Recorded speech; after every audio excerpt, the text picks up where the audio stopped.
বাবার বই পড়তে ইচ্ছে হয়েছে বুঝি, তা ঘরে গিয়ে পড়লেই তো পড়ো। এভাবে বইগুলো কেউ ফেলে রাখে? পড়তো মা। আর পড়া কি ভাবলাম, আর কি যে বলো।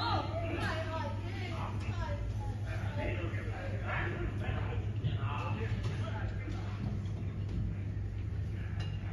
গৃহিণী মায়ের সকল পরিকল্পনায় ব্যর্থ হইয়াছে।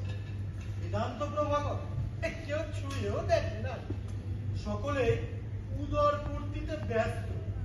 ওদিকে কলিকাতায় তারা প্রসন্ন তাহার চিন্তাশীল গ্রন্থ সম্পর্কে যতই চিন্তা করেন ততই উদ্বিগ্ন হইয়া ওঠে। শেষটায় যে কয়েকটি টাকা অবশিষ্ট ছিল তাহাই সম্বল করিয়া বাড়ির পথে রওনা